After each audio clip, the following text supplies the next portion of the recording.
साथियों, MSCSC योजना channel में आपका स्वागत है। साथियों, आज हम बात करेंगे मेरी फसल मेरा ब्यौरा। साथियों, इस पर 14 नवंबर से रजिस्ट्रेशन चालू हो चुका है और इसकी लास्ट डेट 31 दिसंबर 2024 है। साथियों, किन किन फसलों का रजिस्ट्रेशन हो रहा है। साथियों, 2000 रुपये प्रति एकड़ बोनस भी दिया, पिछली बार दिया गया था, तो इस बार भी दिया जाएगा। साथियों, जिन्होंने भी रजिस्ट्रेशन कर दिया है या रह रहे हैं जो, वो रजिस्ट्रेशन कर दें। साथियों, बहुत सारी फसलों का रजिस्ट्रेशन मेरी फसल मेरे ब्यौरा पर हो रहे हैं। साथियों, ये रजिस्ट्रेशन सरकारी मंडियों में फसल बेचने के लिए किया जाता है और साथ ही जो भी स्कीम वगैरह के लिए जो बोनस वगैरह पेमेंट आती है, तो इसी के थ्रू मेरी फसल मेरे ब्यौरा पोर्टल के थ्रू पेमेंट आती है। तो साथियों, आइए बता दें कौन कौन सी फसलों पर फिलहाल रजिस्ट्रेशन चालू है। 31 दिसंबर तक इसकी लास्ट डेट है। साथियों, सबसे पहले आप देख सकते हैं कि बहुत सारी फसल है जो मेरी फसल मेरे पर रजिस्टर्ड है।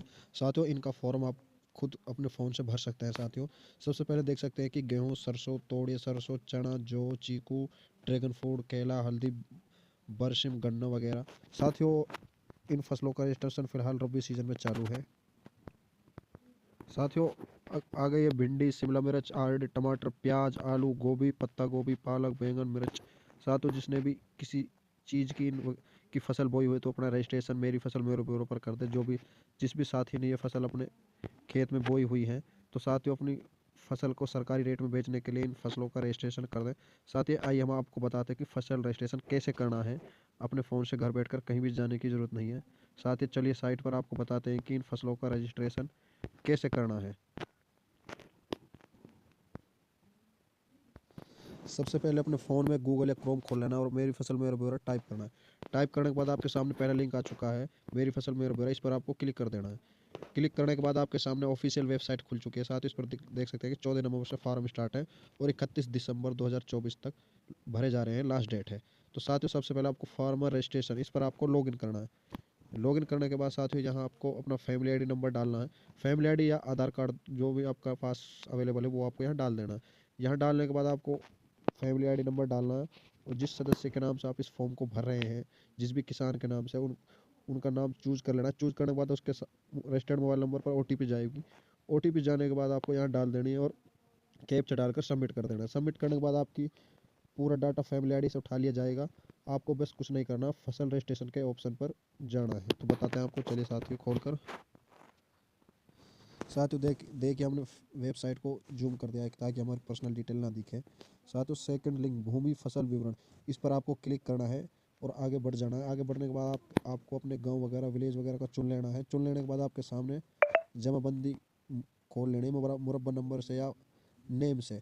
तो अपना जो भी खीवट नंबर है वो आपको चूज कर लेना है। चूज करने के बाद आपको वहाँ फसल भरनी है। साथियों, ये हमारे सामने खुल चुके हैं। तो साथियों, यहाँ आपको जो भी रबी 2025 है वो चुन लेनी है और आपको यहाँ जिला, तहसील, गांव और सर्च बायस, तो आप मुरब्बा नंबर या मालिक के नाम के द्वारा सर्च कर अपनी ज़मीन को ढूंढ पाओगे। तो जो जो भी आपके पास है वो उससे चुन लेनी है। चुन लेने के बाद आपके सामने बताते हैं कि किस तरह फॉर्म खुलता है। देखिए, हमने रैंडमली कोई भी गांव का खोल कर आपको दिखा दिया है। तो यहाँ पर जैसे भी ये नीचे जब अपना गांव चुनने के बाद एरिया हमारे सामने, हमारे ज़मीन का एरिया खुल चुका है। तो जो भी हमारा इसमें खेवट नंबर है उसमें ऐड क्रॉप करना है। ऐड क्रॉप करने के बाद में जैसे हम ऐड क्रॉप करते हैं, तो ऐड क्रॉप करने के बाद आपको यहाँ जो भी आपने फसल बोई है उसको टिक कर लेना है। जितने भी इसमें फसल है जो भी आपने बोई है, सब्जी वगैरह की या गेहूँ वगैरह, सरसों वगैरह, जैसे हमने गेहूँ बोई है तो यहाँ गेहूँ बोना है। गेहूँ बोने के बाद आपको ये वेराइटी अगर आप पता हो तो अपनी वेराइटी चुन लेनी है, अन्यथा इसको खाली छोड़ देना। तो यहाँ यहाँ आपको किस मंथ में आपने फसल बोई थी वो आपको बताना है। जैसे हमने अक्टूबर में बोई थी। अक्टूबर में बोने के बाद आपको यहाँ मालिक चुनना है। ज़मीन आपकी है या आप रिकॉर्ड में काश्तकार हो या अन्य काश्तकार हो, या आपने आपकी किसी की ठेके पे ले रखी है तो अन्य काश्तकार में, या खुद काश्त मालिक की है तो यहाँ उस मालिक, खुद काश्त मालिक करना है कि उस मालिक के ही नाम से आप फॉर्म भरे हो, जिसके नाम ज़मीन है तो यहाँ खुद काश्त करना है। या फिर आपने किसी की ठेके पे ले रखी है, बटाई पे ले रखी है, तो अन्य काश्तकार में आपको फॉर्म भर लेना है। फॉर्म भरने के बाद जो भी ये डिटेल है बटाई वगैरह, जैसे मालिक से संबंध या फिर ठेका पे आपने ज़मीन ले रखी है, जैसे मान लीजिए ठेका पे ले रखी है, तो ये कर लेने के बाद साथ यहाँ पर जिसके नाम ज़मीन उस मालिक का नाम आ जाएगा और अपनी आईडी डालकर सबमिट कर देना। इसी तरह आपका फॉर्म, मतलब इस खेवट का फॉर्म फिल हो जाए। फिर अगली खेवट चूज़ करने, जितने भी आपकी खेवट है टोटल, वो हर प्रकार इसी तरह हर खेवट अलग अलग तरीके से इसी तरह भरनी है। यहाँ नीचे सारी खेवट आती जाएंगी। यहाँ भरा गया फसल विवरण में यहाँ जितनी भी आप मान लो 50 खेवट है तो 50 खेवट यहाँ आ जाएगी, 2 खेवट है तो 2 आ जाएंगे, 10 है तो यहाँ 10 आ जाएंगे। फसल भर कर सारी आती जाएंगी, आप भरते जाएंगे और यहाँ खेवट ऑटोमेटिक अपने आप आती जाएंगी।